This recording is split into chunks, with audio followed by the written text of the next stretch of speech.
immediately follows the command, and then joins the others behind the pillars, leaving only the mage and his magic staff to face the Medusa first. After everyone is hidden, the sorcerer walks up to the Medusa to challenge her alone. But while he's still advancing toward her, she uses her signature power move, and blasts out a hurricane attack from her mouth with the aim of turning him into stone. However, just when the blast is getting him, the mage takes out his trump card, the magic reflector. After taking out the item, he holds it right in front of the hurricane, and suddenly starts to take some damage. Still, despite taking all the damage and going through a lot of pain, the mage endures it all and just holds the magic reflector in front of the monster's attack, hoping to send it back to her. Sure enough, his resilience pays off when the hurricane suddenly gets deflected back toward the Medusa, and as the enemy crashes to the floor, the mage just stands there in exhaustion and relief. While he's still catching his breath, Iron and the others start running toward him to commend him for his victory and brave display. They all gather around the mage, and Iron begins to rejoice like a toddler, before asking to confirm that everything worked out as planned. And at the same time, Sia also asks if everything is over now, but unfortunately, the mage sadly admits that they're not finished. As you can imagine, Iron is horrified to hear him say this, and as she expresses her fear and shock, the sorcerer assures her that she doesn't need to be worried or scared, claiming that the Medusa will no longer be able to move. In fact, the mage concludes that she's as good as dead, so he suggests that all they need to do now is to deliver the final killing blow. While he says this, we see the lizard woman as a stone statue, but there's something on her neck which is shining with a bright purple color. We finally get a closer look at the sparkling object, and see that it's some sort of stone magic circle with the drawing of two hands covering an eye on the top and bottom. All of a sudden, this purple magic circle starts to shine even more brightly, to the point where it begins to crack all the stones of the Medusa's petrified body. That's about the time that the gang realizes that the fight is far from over. The stone peels off the woman's body, and her human face returns as she tries to fake some tears again. She covers her face with her scary hands, and asks the mage why he would say such a thing, referring to the time when he said she was as good as dead. The Medusa continues to shed her crocodile tears before suddenly returning to her menacing mood, when she bluntly tells all of them that there's no way she would be killed by a mere human. At this point, the mage just stands in front of the crew, feeling as confused as all the other members. But unfortunately for him, the problems are about to get even worse. Because the next thing we see is a giant sharp reptilian tooth emerging from the Medusa's face, implying that she's probably transforming back into her terrifying lizard form. Upon seeing this, Loki starts wondering how it's even possible, and Sia starts to remind the mage of when he said that Medusa won't be able to break free. In the end, the dude has absolutely no idea what's happening, but even at that, he tries to tell all of them to get back into their positions so that they can brace themselves for the next round of the battle. However, before he can finish the sentence, the evil woman attacks them with another deadly blow. Her latest attack is called Life Steal, and from the sound of it, you can probably guess what it's going to do. Just as one would guess, Sia's HP suddenly drops to a dangerous low zone. And while she's shocked to see this, her HP gets so low that she can't even finish talking before collapsing to the floor like the rest of her party. At this point, only one of them is left standing, and it just happens to be the mage. But the only reason he hasn't passed out yet is that one of the passive skills he possesses, which is called Spirit of a Mage, is suddenly activated to ensure that his body resists the faint condition. The sorcerer just stands there exhausted, wondering how the evil woman managed to use the Life Steal skill, because he knows that a Medusa shouldn't be able to use it. And on top of that, he's even more perplexed by the fact that she managed to break free from her petrified state. Eventually, the mage realizes that there's no point standing there and racking his brain for a mystery he can't unravel, so he decides that it's time he used his magic reflector once again. But before he can raise the protective item, the Medusa quickly blasts him with an enormous hurricane that turns him into stone, along with the rest of his party. After the tragic event, a notification appears, informing the mage that he's been petrified, and that the effect will only wear off when the caster dies. Basically, this means that they're fucked for real, because every single member of the party has been turned to stone. The literal two-faced bitch takes the magic reflector from the mage's static body, and admits that the item is a nostalgic piece because it's her one and only weakness. However, in a shocking twist, we discover that it's no longer the case, because the lizard lady reveals that ever since she met Lady Deborah, the magic reflector was no longer her weakness. She crushes the mirror with ease, and claims that the little toy no longer works on her, because Lady Deborah gave her more power. So as it turns out, the magic reflector would have never worked on this new and improved Medusa to begin with, because she's now immune to its effects. If you recall the purple glowing pendant on her neck from earlier, you can tell that it was the reason for this immunity, because it's not any ordinary magic circle, but actually Deborah's blessing. This special item triggers automatically when she is at half health or even lower, and as a result, it makes her immune to all status effects. It dramatically increases her magical defenses, and even allows her to use some of Deborah's magic. In other words, this special item makes her overpowered, so it makes sense that she's currently laughing and gloating like a villain. Apparently, it's actually a huge flex to be the Medusa with Deborah's blessing, and she feels really glad that she's stronger than ever because she believes that she won't lose to anyone again. While the crazy lizard lady is celebrating her new achievement, the mage, who's still a statue, begins to regret his choices because he feels that he should have accounted for such abnormalities. And it almost seems like the monster can hear his thoughts because she immediately tells him that he should feel honored that she's about to finish him off using Deborah's magic.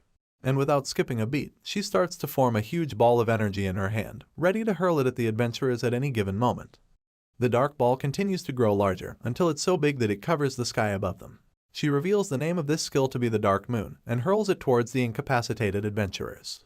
Before the ball of energy even gets to the mage, the waves from the blast appear to be turning him to dust. So at this point, he just accepts his fate, believing that it's the end of the line for him in the game. However, just in the nick of time, our favorite blacksmith appears within the blast and somehow manages to slash Medusa's throat with his sword. As a result, the Dark Moon attack is neutralized, and after the dust settles, we see the crazy bitch vanishing into the familiar blue pixels that appear when a character dies. Because Zig killed Medusa, the effects of her petrification also wear out immediately, and his friends who were turned into statues suddenly return to normal. As you'd expect, they're shocked to see him standing completely fine, because the last time they saw him, he had also turned into a stone statue. I guess they forgot that the 10-minute timer on his petrification was already over. Either way, the blacksmith just stands there like he's in a daze, but that's until a tab pops up to announce that he's successfully defeated Medusa. Immediately after receiving this message, Zig's entire mood changes drastically, and the sword in his hands begins to get magically coated in gold. He appears to be feeling a very strange emotion as he holds the weapon in his hand, and the only thing he can do to express the inexplicable feeling is just swear. Anyways, we're shown a flashback scene from way before he came on the mission, and we see him back in the ambitious dwarf's home. There, Zig is holding a tray in his hand, containing pieces of his dismantled shield, and all of a sudden, he asks the short man if he can borrow the forge. Of course, the dwarf is curious as to why he needs the forge, so he asks our hero, and that's when Zig reveals that he's thinking of making a weapon with the pieces on the tray, just in case something goes wrong during the mission. It appears that the redhead agreed to his request, because the next thing we see is our favorite blacksmith working at the forge, while thinking about how everyone in Balden calls him the king of repairs, without knowing that he's also a brilliant craftsman. Although his low-level skills won't allow him to create the high-rank shield of Wyke, he believes that he can still make a decent weapon for himself by using these materials, so without wasting any time, he starts hammering away and gets to work. It doesn't take long before he forges a beautiful weapon called Miming, which is a C-rank sword with an attack power of 90, durability of 80, a magical attack power of 3%, a physical attack power of 5%, and on top of that, this blade is a blacksmith exclusive gear. Unfortunately, there's a little problem, because the Miming also has a special ability that allows the user to successfully land an attack once, and this means that Zig can only use the sword for one attack before it breaks. The scene shifts back to the present, and we find out that the mysterious emotion our hero was feeling earlier was actually sorrow. That's because he wanted to hold on to the sword for as long as he could, and never imagined that he would waste its power on a mere Medusa. As he hugs the blade and cries out like a baby, it's safe to assume that disappointment is an understatement for what he's feeling right now. He regrets using the weapon to kill the Medusa and wonders if he should have just held back instead. However, his brooding is cut short when Sia and the others grab him and begin throwing him in the air to celebrate the victory. Our boy is shocked at first, and even when he realizes that they're praising him, he's still a bit uncomfortable. They call him incredible and claim that they can't believe he defeated Medusa with one strike. But Zig doesn't seem to be in the mood for celebrations, so when he gets the chance, he tries to stop them from tossing him in the air again. However, Sia is particularly excited about the victory, so she tries to get him to play along with their little celebration by asking him to loosen up and not be shy. Zig is reluctant, but then Iron joins in, reminding him that he carried her to make him understand that they don't mind doing the same. Sia then chimes in once again, talking about how she's never seen a blacksmith as powerful as our hero. To her, the whole thing is simply amazing and unbelievable. Regardless, our hero still doesn't feel comfortable, so he tries to dissuade them from thinking so highly of him, but the archer cuts him off by reminding the others that she told them he's an incredible guy. Hearing this statement, the blacksmith finally starts to enjoy the flattery, and as they lift him into the air for another round of cheers, they all start to turn blue. Looks like it's time to leave the ice palace, since they've completed their mission and should probably try to get away from this cold. Before they all disappear out of the area, we see a small smile appear on our boy's face, revealing that he was finally starting to enjoy the whole thing. When the scene shifts, we see that the whole party has been transported to the Ice Palace's secret room, where they're probably supposed to receive their rewards. The place turns out to just be a library, and upon realizing this, Iron is especially furious and upset because she feels that they've been tricked. As they all search the shelves, hoping to see some kind of enticing reward, they find nothing apart from books. So once again, the little girl voices her exasperation, and the mage agrees with her, confirming that there's truly nothing special there. Because of the confusion, the mage starts to wonder if they're not actually in the reward room, and he considers this possibility because the game actually called it a secret room after all. He travels even deeper into his thoughts, and realizes that the fact that the dungeon hasn't even been cleared before is pretty strange. With this in mind, he starts to imagine that maybe the final boss isn't even Medusa. But when Zig hears the mage thinking out loud, he chimes in, commenting that Medusa was definitely a boss monster. The reason for this theory is that the Medusa they faced was a boss-ranked character with a hidden pattern, unlike all the other Medusas in the game. So because of this, our hero concludes that there must also be something hidden in the room. The moment he says that, something unexpected happens, as the slab he was putting his weight on suddenly breaks, causing him to slip and fall flat on his face. The others are concerned when they see him fall, but he quickly gets back up, to reveal that he's completely unharmed. Rather than groaning or wincing in pain when he stands up, Zig does something that they didn't expect when he starts laughing. While Sia is still asking if he's alright, our boy takes a closer look at the piece of rock in his hand, and all of a sudden, he realizes something that makes him pretty excited. So excited in fact, that he starts laughing like a maniac. Like, actual hysterical laughter that confuses everyone in the room to the point that they start to think something is wrong with him. Unfortunately, they have no idea what could be making him laugh like crazy, so our hero finally decides to make things clear when he suddenly shows Sia that the piece of rock in his hand is actually a limestone. Obviously, she sees it too, and knows that it's limestone, but she still doesn't get why he's so excited about it. At this point, our boy seems to have lost his mind because he's way too excited by the fact that the limestone was on the table. In the end, it seems like the mage among them finally understands what Zig is going on about, because he points out that there was no reason to place a soft stone as the cover for a table. Which means that there's something hidden inside the table, and the blacksmith agrees with that logic. Zig suddenly starts walking toward the table again, and after using his feet to check if something is in there, he uses his grain skill on the table before smashing it to pieces so that he can uncover the secret that's hidden underneath it. A wide smile appears on his face as he reveals the treasure under the soft limestone by chipping away at the rock. By the time he's done peeling off all the dirt, what he finds is a large colorful painting with several symbols on it. After our boy unveils the mystery of the secret room, the girls in the group can't stop themselves from fawning all over him. They shower him with praise, calling him awesome and asking him how he figured it out. While the girls are simping all over the place, the ever-quiet Loki just folds his hands and tries to understand the symbols on the painting. Meanwhile, after receiving all the flattery, our boy plays the modest card by telling the girls that it was basically nothing extraordinary. After that, everyone turns their focus to the symbols on the table, and Sia asks Zig if it's some kind of mural. But before he says anything, Iron chimes in, claiming that there's something written on her corner of the table, but she can't understand it because the words are all scribbly. That's about the time when the mage in the group offers to help out, by asking them to hold on while he tries to read it. He activates his monocle, and we find out that it's actually a magic scholar's eyeglass. The item grants the user 8 extra intelligence points, along with the special ability to decipher rube letters. Sure enough, when the mage takes a look at the symbols, it starts to make sense and he's able to interpret the readings, saying that in the old Mycenia civilization, those who imitate God shall perish by their arrogance.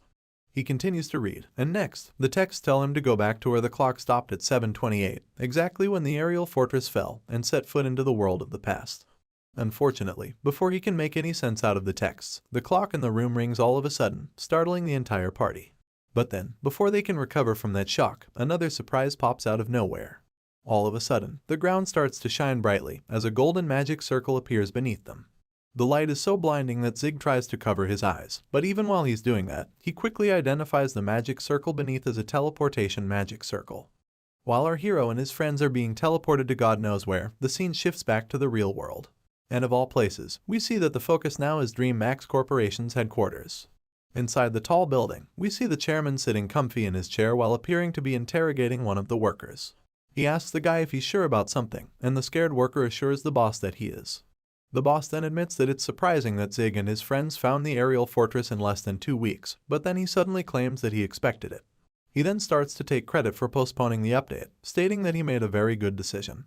The big belly man starts to laugh, commenting that if things go as planned, then the advertisement of the game would be greatly boosted. Just then, Sun enters the office, assuring the boss that he's correct. But he also makes him understand that his expectations will only come to reality if things go according to the plan. Once again, the scene cuts, and we join our hero in the game where he's currently being teleported out of the secret room.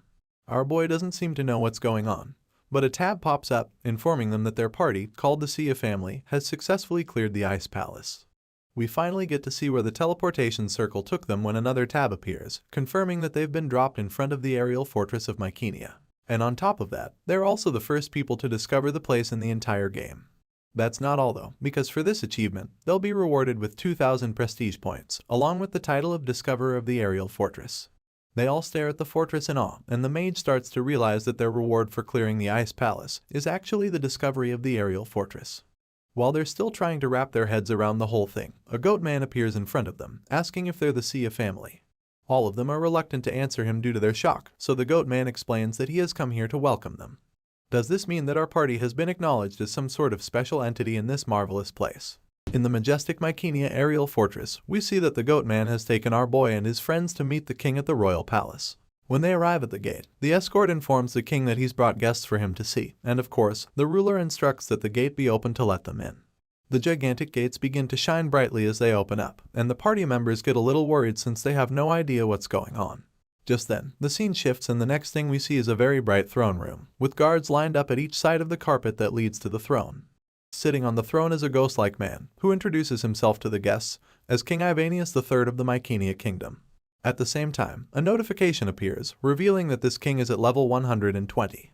But they also find out that what they're currently looking at is just the spiritual image of the king, who ruled the ancient kingdom of Mycenia a long time ago. As you can imagine, the gang gets uncomfortable when they see the ghost, especially the girls. But the mage, who's equally nervous, tries his best to keep his cool and calm them down, explaining to them that it's actually a specter and not a ghost. Hearing this, Sia is perplexed, so the leader of the party goes on to explain that a specter is a monster that has regrets in the living world, preventing it from moving on to the afterlife.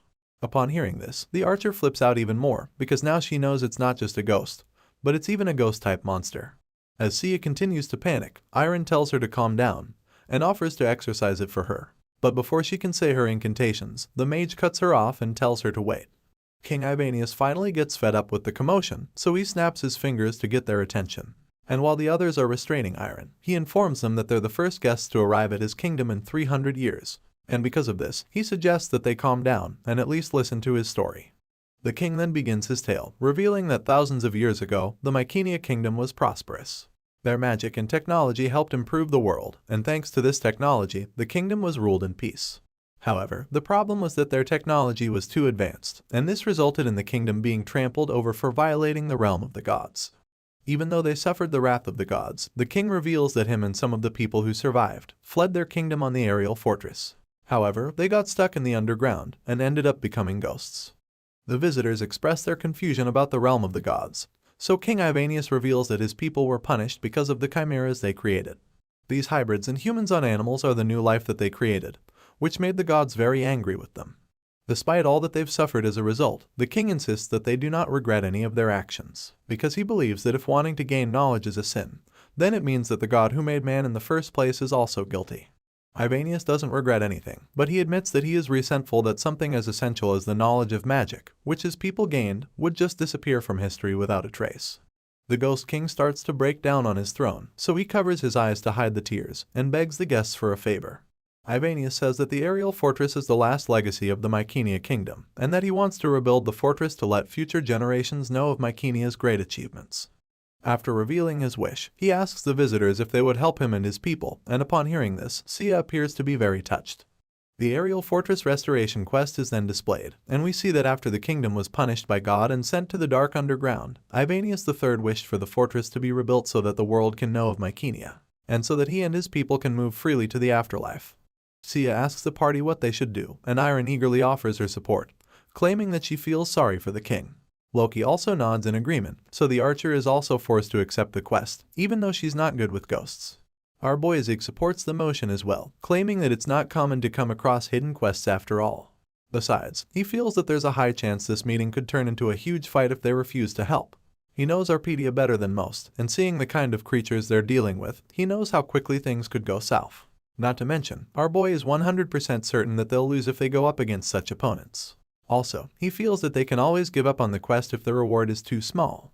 With everyone on board, they all open their status windows to accept the quest in unison. And once it happens, they're informed that they would each get an individual task for the quest. The first task we see is Zig's, and his mission is to reactivate the power of the aerial fortress. But to do this, he would need to remake the broken parts and then repair the power reactor. The requirements for this mission are an assembly rank of at least 6, creating 3 large cogwheels, and creating a power control system. Seeing all of this, the blacksmith is quite upset, because he feels that the requirements are too difficult. As for the assembly rank 6 skill option, he fears that it would take him forever to achieve that, since he doesn't even have the skill in the first place.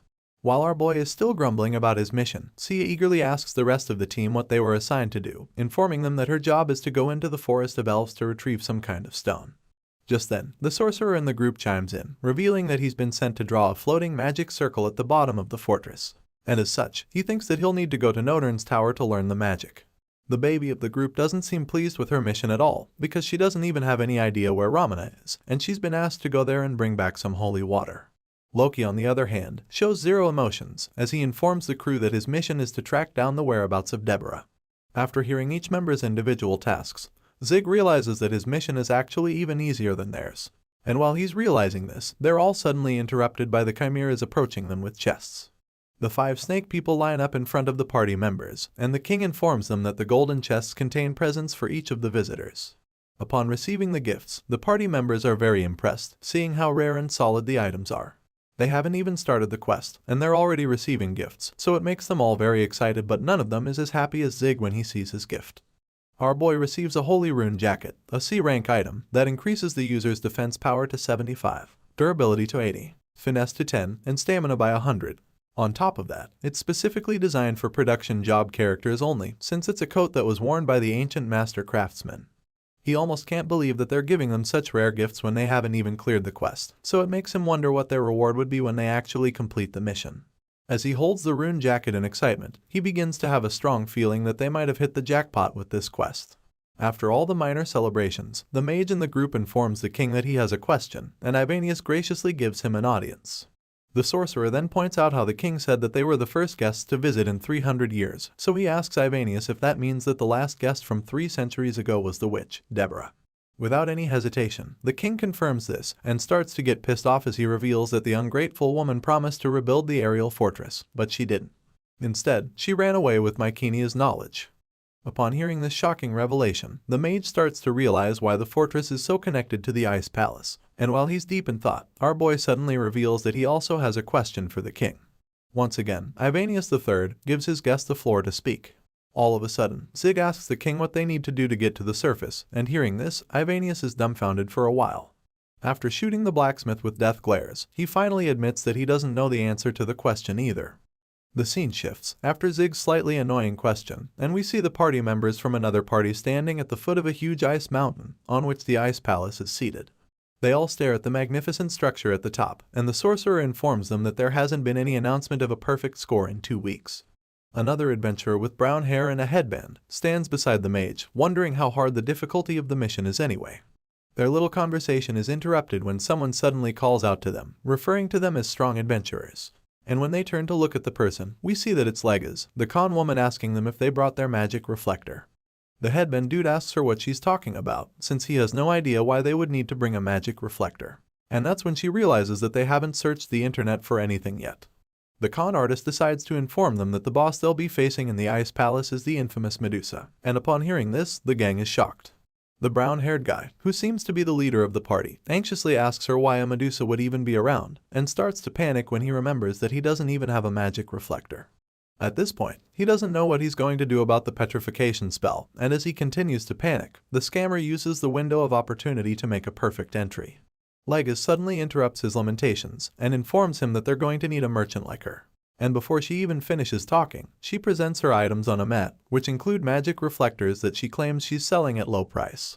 Unfortunately, just when it seems like business is about to start booming for Legaz, an axe smashes through the ice boulder behind her, causing it to crack in an instant. And before anyone can realize what's going on, Zig and his crew burst out through the crack. As the party members practically crush the scammer, we see that their new title, Discoverer of the Aerial Fortress, is visible for everyone else in the game to see. The blacksmith chuckles nervously as he reminds the others that he always knew they would find a way out if they kept digging. And after that, he looks up to see where they actually landed. When they look up, all the people standing around are shocked to see the group of adventurers that just burst out of the wall. They also notice their titles and begin to wonder if the aerial fortress is a dungeon or something, since they've never been there. All of a sudden, the witnesses start to get excited about the prospects of a new dungeon. And that's about the same time the headband dude receives a DM, informing him that the perfect score for the Ice Palace has finally been announced. He reveals the big news to his teammates, telling them that the party that got this perfect score is called the Sia family. And as a result of this shocking discovery, he urges everyone to hurry and call the guild master. The next thing we see is our boy, Kang Yuan in the reel, freaking out in front of his bathroom mirror. Bro is practically pulling out his hair in frustration, desperately thinking of what he should do to get out of the current dilemma he's in. At this point, it's still a mystery why exactly he's freaking out so much and even crying. But then, the scene shifts back into the game, and we see a flashback of him and his party members hiding behind one of the ice boulders. While they're doing their best to remain unseen by the sea of people on the other side, Sia suddenly concludes that it looks like they won't be able to talk in peace anymore. Hearing this, the mage among them agrees with her, suggesting that the people are like a horde of zombies. Because of the crowd trying to get to them, the mage also suggests that they talk about their plans in real life, where it would be more private. And Iron instantly expresses her desire to do so, but we see our favorite blacksmith looking absolutely horrified when he hears this. Back in the real world, our boy is freaking out even more as hot tears stream down his cheeks, and while he's losing his mind, all he can say is that the current situation isn't good at all. Kang realizes that he's probably in a lot of trouble because of the high standard he's set for himself. In Arpedia, he made Zig look so cool, so he's afraid that the other members of the party would be disappointed when they see his real face. Realizing just how screwed he is because of his very messed up appearance, he contemplates just staying at home and boycotting the whole group meeting. The scene changes once more, and we're taken back into the fantasy game, where we see a girl dressed as a nun announcing the news through a mic. She introduces herself as Terry, the people's best gamer priest, before assuring them that she's going to be providing the fastest Arpedia online news. At the same time, another reporter named Bana chimes in with just as much excitement, as she reminds the whole community how the shocking news from last night made everyone go wild. While Ban is talking, Terry asks her to stop blocking the view, before she proceeds to reveal the second and equally shocking news, which is the fact that the new field that mysteriously appeared is the fallen aerial fortress. The reporters continue to inform the community and reveal that from their intel so far, this aerial fortress is related to the dungeon, the Ice Palace, which was discovered in the North Arc not too long ago either. With this information, the girls begin to wonder what exactly the aerial fortress has to do with the Ice Palace, or even the witch Deborah, so they ask the community if they aren't also dying to find out. The reporters then inform the people of Arpedia of the rumors making the rounds, which suggests that the first discoverers have the key to solve the mystery. And just when they're about to reveal the names of these unknown discoverers, someone pauses the news report on his phone. This blue-haired guy who isn't interested in hearing the names turns out to be the sorcerer of the Sia family in the real world. The main reason we know it's him is because of his hair.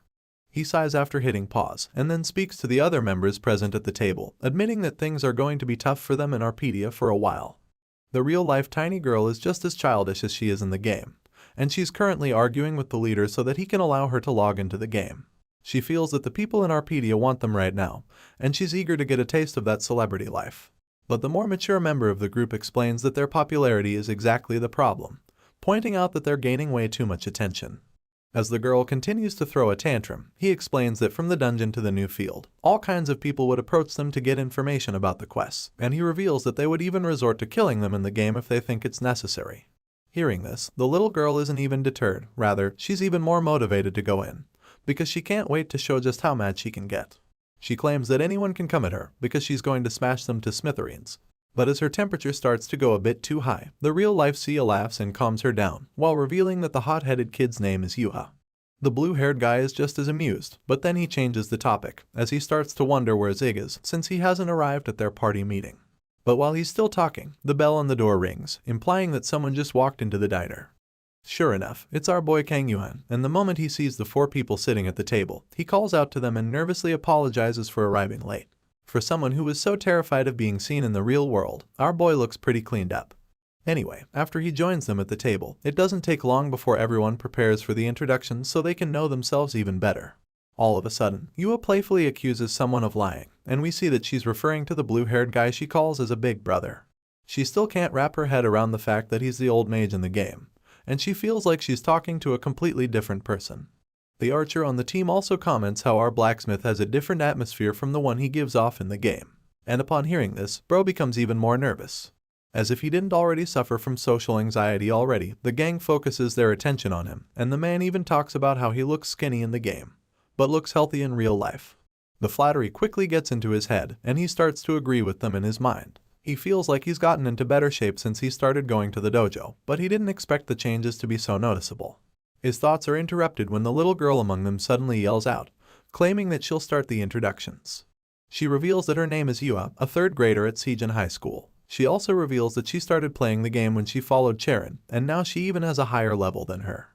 Hearing this, Kang is shocked that she's that young, and that's when the blue-haired guy introduces himself as Kim Junsu, a 25-year-old law major and a senior at Hanlim Uni. He also reveals that he's in the same university club as Sia. After that, the extremely reserved Loki reveals that his real name is Pyo Yihun, a 26-year-old mixed martial artist, who happens to be in the same dojo as our boy Kang. At first, he doesn't really get which dojo Yihun is talking about, but then he suddenly remembers he attended a boot camp one time, and the 26-year-old confirms it, stating that it's also Charon's dojo. Hearing this, Sia, whose real name is actually Charon, is surprised to hear that Kang is going to her dad's dojo. Our boy appears to be very surprised when she says this, and while she's getting all excited about the new discovery, a wave of horror washes over him. The archer thinks that the coincidence is so cool, but Kang starts sweating profusely when he realizes that this means her father is Coach Song Tisu. He asks to be 100% sure, and as Charon casually confirms it, he decides to just introduce himself to her since she's going to find out anyway. Kang Yuan's introduction reminds her of their childhood memories, and it appears that she could have never expected it. Sometime later, Kim Junsu summarizes the whole situation, explaining that Charon and Kang were childhood friends, and that Yihun already knew about all of this. Our boy flips out and scolds Yihun for not telling him, but the latter doesn't get why he should have. Charon, on the other hand, blames herself for not recognizing her childhood friend earlier, even though he always looked familiar to her. Either way, she decides that it's already in the past. And even though it's already late for a handshake or reunion, she stretches out her hand and admits that it's been a while since they saw each other. Kang completes the awkward handshake and comments that it's really been a long time. Yua doesn't seem to be in the mood for all of this, so she breaks the handshake and reminds them that they've gathered to talk about the quest. She gets everyone's attention, urging them to focus, and Junsu agrees with her. The group talks among themselves and shares ideas for an hour, and afterward, they exit the diner. Kang informs the gang that his house is the other way, so he bids them goodbye. But just when he's about to leave, Charon asks him to share his phone number before leaving. The adults all pull out their phones to get his number, while Yua teases Charon not to ask strangers for their numbers. They all request for our boy's contact, and he's extremely surprised to see this. Despite the shock, he exchanges contacts with them eventually. A while later, we see him staring at the newly saved numbers in his phone, feeling very confused because it's been ages since he exchanged numbers with anyone. He contemplates reaching out to them, but he remembers that they agreed to contact each other only after they're done with the quest. All of a sudden, his phone rings, and it takes him by surprise, to the point that he almost drops it. Thankfully, he catches it, and before even looking at the screen, he starts to imagine that it might be his new friends calling him. However, when he sees the strange unknown number calling, he becomes very curious. With his curiosity piqued, he answers the phone, and the moment he says hello, the person on the other end calls him Bartz. The caller taunts him further by quickly commenting that he should probably now refer to him as Zig. Hearing the tone of the caller, our boy gets very annoyed, because he has a feeling he knows who it is. Regardless, he asks the person to reveal their identity, and the caller taunts him even more by revealing that they're the ones who erased his beloved character. Looks like the hacker has approached our hero on his own, which could only mean that they're planning something new. The creepy stranger on the other end laughs like a maniac and asks Kang how it feels to raise a new character from scratch. Hearing this insanely enraging question, our boy gets so mad that the veins in his head bulge out. He asks if the stranger is actually messing with him right now and demands to know what his plan is. Our boy literally boils in anger as he asks the person if they enjoy hacking other players' IDs. Even though Kang looks like he's about to blow up, the caller calmly asks him not to be so mean, revealing that he's usually so kind in the game. This statement shocks the MC to his bones, so he asks if they've met in the game, and his eyes widen in bewilderment when it's confirmed that they have. The caller even teases him, asking if he doesn't remember their encounter, but Kang is certainly not in the mood for small talk, so he just demands to know who the sick bastard is. He yells so loudly that all the birds fly out of the area, and even other people walking by turn to look at the very angry man on the phone. Kang pants in exhaustion after his outburst, but the caller just tells him to relax, claiming that they didn't call to start a fight with him. Of course, our boy gets extremely pissed when he hears the person say he doesn't want to fight, and at this point, he can't help but conclude that he's talking to an absolute asshole. He grips his phone so tightly that it almost cracks in his hand, but he eventually decides to calm down and listen to what the person has to say. Our boy asks the hacker what his deal is, and the guy simply suggests that they make a bet. This confuses Kang, so the hacker reminds him that he's currently playing Arpedia online to sell all the items he hacked already, suggesting that they make it a game of hide and seek until he's able to sell all of them. He claims that he'll give Bart's back to Kang if he succeeds in finding his character in the game before he sells off all the items. He states his terms and asks our boy if he's taking the deal, but Kang hesitates to give an answer. Seeing his reluctance, the caller reminds him that he's a genius hacker and claims that it's easy for him to restore a character. As you'd expect, there are always two sides to these kinds of deals, so the suspicious MC asks what happens if he fails to find the hacker on time. In response, the caller just asks Kang to suggest what happens in that situation, but of course, he's just taunting him because he suddenly starts laughing, before revealing that he'll just erase the legendary Blacksmith too if Kang fails to find him. Hearing this, the master gamer is speechless for a brief moment, but then he suddenly accepts the deal. He tries to deliver some very threatening messages, claiming that he'll smack the shit out of the hacker, but the caller just hangs up before he can finish his rage-filled rants. Kang hears the irritating beep, and it just pisses him off even more, so he throws another tantrum at the park, which causes a few people to look at him. The scene changes, and we see a guy at the cyber safety department feeling that the hacker he's trying to find must be one hell of a guy, because he still hasn't been able to track him down. The man finally suggests that Kang just give up at this point, and claims that even the NIS won't be able to catch him if he keeps circumventing them with this much calculation. Hearing this, the gamer just sighs in defeat, so he accepts his fate and heads out. On the way home that evening, he admits that he actually expected that there wouldn't be any lead on the hacker. And while he's sulking about this, he suddenly remembers that the caller said they've met before in the game. He starts thinking back to all the people he's met in Arpedia online, like Sia, Legas, the Tiger Company, and many others, but he can't single out anyone who seems suspicious enough to be the hacker. As the many faces flood his mind, he gets frustrated, so he slaps his face many times, just to get a grip on himself. By the time he's done, his cheeks are red and swollen, but he still forces himself not to suspect anyone without having solid evidence. After pulling himself together, he decides that he's not going to fall for the hacker's words, so he remains determined to follow his first plan. The scene changes once again, and we're taken back into the fantasy game where he reveals that his master plan is to rebuild his prestige as a blacksmith and track the weapon sale route. Zig drops a bag containing the 30 hearts of the new wooden soldiers, which the dwarf requested. Now that he's completed Galli's trial quest, he impatiently demands that the dwarf teach him disassembly. Seeing the blacksmith back in his shop, the red-haired dwarf expresses his delight, revealing that he can now complete the mecha dragon he's building. He claims that he urgently needs to test if it will work the new power source Zig just brought back, but the blacksmith stops him in his tracks before he can leave, demanding that he teach him disassembly first. Our boy is in no mood to hear that Galli forgot about their deal, so the gentle dwarf succumbs to the pressure and agrees. However, he tells Zig to give him a second, and then digs out a tray of metal parts which he hands over to the blacksmith. Of course, the MC doesn't really know what he's supposed to do with the parts, so he asks what they are, and Galli tiredly reveals that they're his training kit. Among them is a book that the dwarf claims contains the essence of his smithy skills, so he urges the blacksmith to read well and learn. Galli dashes away to continue working on the mecha dragon, but not before giving Zig permission to take more tools from the pile if he needs to. After that, the next thing the confused blacksmith hears is a loud slam of the door, suggesting that he's on his own for now. Seeing his situation, Zig starts to feel that the dwarf is very irresponsible for not teaching him at all, but he quickly quits complaining and decides to think of his task like reading a skill book. Immediately, he opens Galli's training journal, and just seconds after glancing at it, he finds exactly what he's looking for. That's right, the art of disassembly is literally on the first page, but he also finds something even better than that, because he sees that the book also teaches how to assemble. Zig thinks back to his mission to reactivate the power reactor of the aerial fortress, and remembers that he actually needs to learn assembly for that. This makes him even more delighted, because he can now kill 2 birds with 1 stone using Galli's book. He giggles with excitement, and even quietly apologizes to the dwarf for misunderstanding him earlier, because he now realizes that this book is the best. He's so excited that he screams at the top of his lungs, claiming that he's going to drain all of Galli's skills with the book, but he quickly learns that it's not as easy as he thinks. The next thing we see is a broken item on the table, implying that our favorite blacksmith has messed up the technique. Zig just sits at the table feeling defeated, but this soberness suddenly turns to rage when he starts yelling. Even when he used his grain skill, the item still broke, so he begins to feel that the iron plate is too weak. Our boy pulls his hair in frustration, realizing that the material is way too weak in the first place, even though the book said he needs to do a little damage to it for disassembly.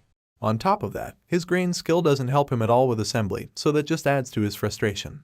He starts to wonder if he should give up at this point, feeling that it's a lot easier for him. But then, the words of the hacker echo in his head. He remembers the asshole admitting that he erased Bart's, and the fact that he might know the guy is just enough motivation to keep the vengeful blacksmith going. With this newfound will to keep pushing, Zig refuses to give up and vows to keep trying until he succeeds. While he's trying over and over again, the scene changes, and we see Leg is drinking herself to a stupor at a bar. The con woman slams her jug on the table, and then laments to the bartender how her latest scam, sorry business, just got busted. There's a huge swelling on her head, which she got when Zig and his party ran into her like a bulldozer, and it's still throbbing. Just thinking about the blacksmith makes her tremble, and she blames him for her latest misfortune. Leg is practically traumatized because merely thinking about the group makes her head hurt. She wishes that she followed him in the first place, because now she's jealous that he's taking part in the ancient city's gold quest. She wants in on it so badly that she can already smell the money on the blacksmith. Just then, people start walking out of the bar, so Leg checks to see what's happening, wondering if someone is giving out items or recruiting. However, she quickly realizes that the situation is even way better than that when she finds out that a dragon has appeared right in the center of the city. The people are terrified when they learn of this, but our blacksmith seems to be unconscious in the workshop after many failed attempts. Gally, on the other hand, looks horrified, and then we finally see the dragon they're talking about, which just happens to be a mechanical one. While the mecha dragon flies all over the city, terrifying the residents, we see our boy back in the workshop celebrating his achievement. It's almost as if fireworks go off behind him as he hammers his way to completing the task. He screams in excitement, revealing that he's finally done it, and that's when a message from the game appears, confirming that he has acquired the disassembly skill. In other words, this skill means that the higher his rank, the lower his chances of losing materials. Standing in the room filled with broken pieces, he holds the only gears that he worked on perfectly, and then carefully connects the gears to complete his next achievement. Thankfully, it works, and as the gears start to turn, another tab pops up, revealing that our favorite blacksmith has succeeded in assembling clockwork. He raises the item like a trophy and stares at his beautiful achievement, while another imaginary set of fireworks goes off behind him. Bro is so delighted because he managed to learn assembly too, so he decides to mark the occasion by using screenshot mode in the game to take a picture. Zig sits on a chair and holds the spinning item while posing with a peace sign like a girl. He feels that it's a monumental moment, so he's not going to miss an opportunity to mark it. But while he's in the middle of his poses, the entire room starts to shake like there's an earthquake. The blacksmith is extremely confused by the sudden trembling, but before he can even figure out what's going on, a very real explosion erupts behind him, almost burning him to a crisp. And all he can do is just scream and yell, while the system takes a perfectly timed screenshot of him looking horrified. The system also catches a glimpse of the mecha dragon responsible for this blast, including when it literally bursts out of the small wooden house. The dragon takes to the skies, leaving Gally's place in flames. The last pic we see from the game is one of the mech's dragon high up in the sky, far away from Gally and Zig. A while later, someone appears to be watching the creature from the ground, using his fingers as some kind of camera screen. It turns out this wannabe photographer is the blonde-haired dude from earlier. He's fascinated by the creature, and he starts to wonder what kind of event is going on this time, feeling that it must be very incredible. While the other people of the city scramble to safety, this dude just stands there feeling excited. He even claims that he would have jumped in to engage the mecha dragon if he wasn't working, but he decides that he has to find Zig first. He remains unbothered while other terrified residents run in the opposite direction. He also wonders why the blacksmith isn't responding to his messages even after ordering a lot of iron. Unfortunately, while he's distracted by the thought, the mecha dragon quietly creeps up behind him with its massive metal claws, right before it crushes him like a caterpillar. The ruthless dragon slams Dylan into the concrete floor, and it just takes one hit for him to start disappearing. While the blue pixels are vanishing, a tab pops up from the game system to confirm that the blonde-haired dude has died. After killing Dylan, the mecha dragon heads back to torment the rest of the people. The residents are all hopelessly afraid of the massive killing machine, and while some of them wonder where the boss mob even came from, some just scream for help. Someone in the crowd just tells the NPCs to shut up, claiming that he'll destroy the dragon by himself, but it's already quite obvious that's not going to happen. Legas finally comes out to behold the dragon everyone has been talking about, and upon seeing the magnificently terrifying piece of machinery, she just gasps in shock. She thinks about how many people are dying because of the beast that just suddenly appeared, and it almost looks like this con woman has a conscience. You'd expect her to call such a situation tragic or heartbreaking, but the white-haired lady reminds us once again that she's just a relentless opportunist by claiming that she's lucky as a result of what's happening.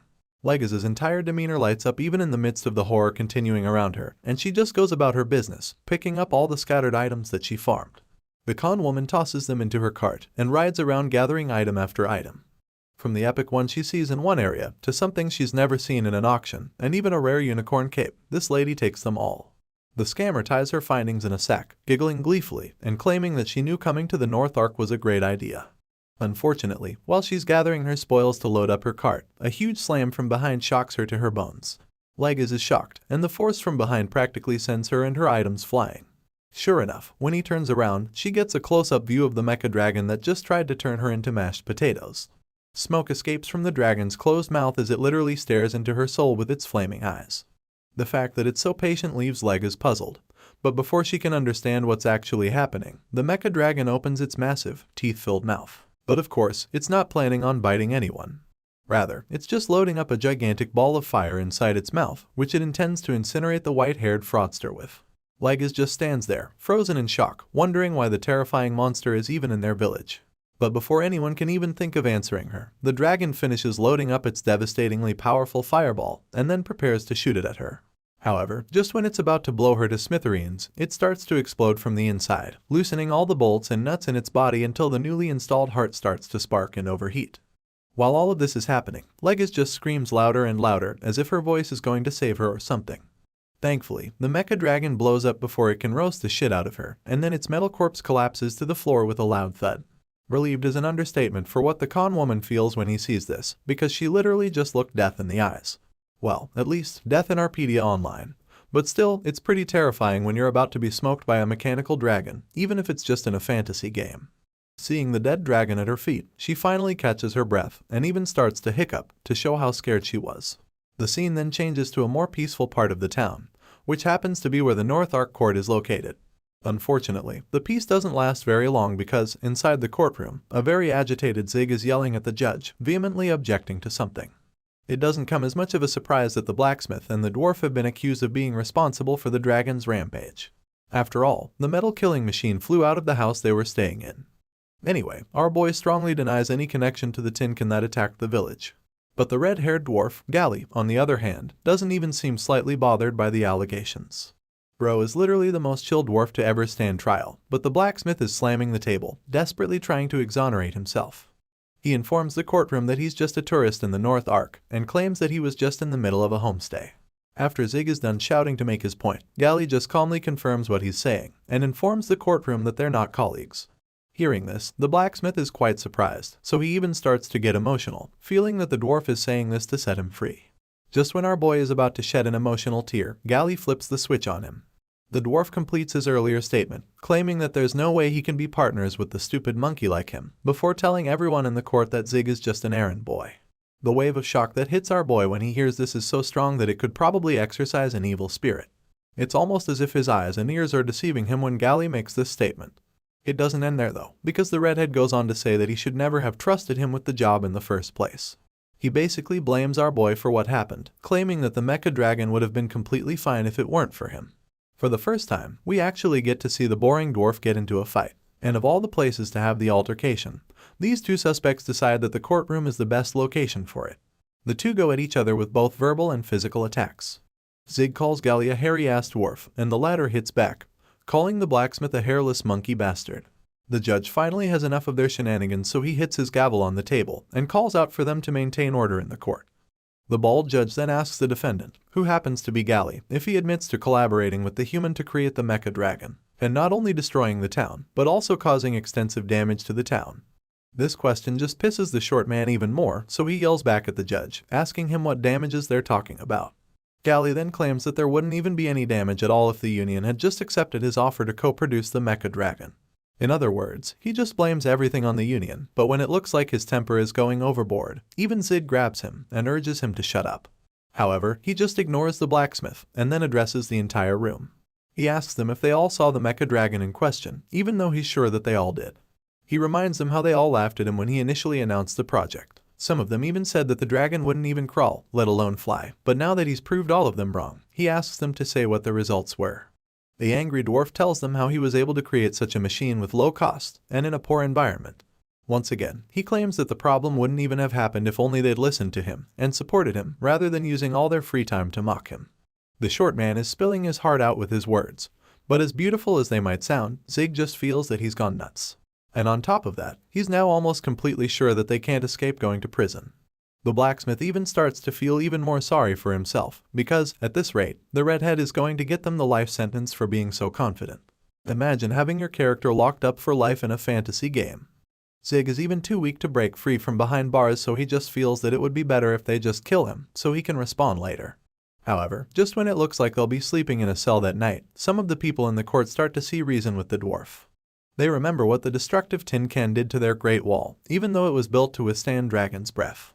The people consider all that happened, and actually agree that if Galli's mecha dragon is made properly, then they can actually stand a chance of getting rid of Angeras. The murmurs start to grow louder with the idea spreading throughout the courtroom, so the judge strikes his gavel again to maintain the order. After seeing and hearing everything that happened in the room, the judge finally sees reason with the accused. He reveals that the court acknowledges that the incident wasn't their intention, and when the two guys on trial hear this, they start to wonder what the hell is actually going on. The bald man with the gavel continues, claiming that the severe damage they caused cannot be denied. But even at that, he reveals that the court will support them with this expense. However, this generosity comes with a condition, so the judge reveals that the two will have only 1 month to create something that will make up for the damage. This creation must also be a weapon that is strong enough to defeat Angeras. The other part of this deal is that if they fail to follow the court's decision, both the dwarf and our favorite blacksmith will be sentenced to life in prison. As mentioned earlier, this is probably the scariest thing Zig can imagine happening to him in the game, so he's absolutely horrified to hear it. Later, the two return to what remains of Galli's house, and our boy can't help but break down as he asks the dwarf why he had to be so stubborn in court. He fears that his character could rot in prison till the server even crashes, but Galli just tells him to calm down and assures him that he has a plan. Zig is relieved with this news, so he's eager to find out what the great plan is. Unfortunately, he's immediately disappointed when Galli says that he needs him to go to another dangerous place, called the Flame Mount. My boy's struggles continue, and the path to vengeance is much longer still. Will he ever be able to track down the person who stole his account? And who, among the people he has already met in-game, could possibly wish him so much harm? Lastly, how will the two of them accomplish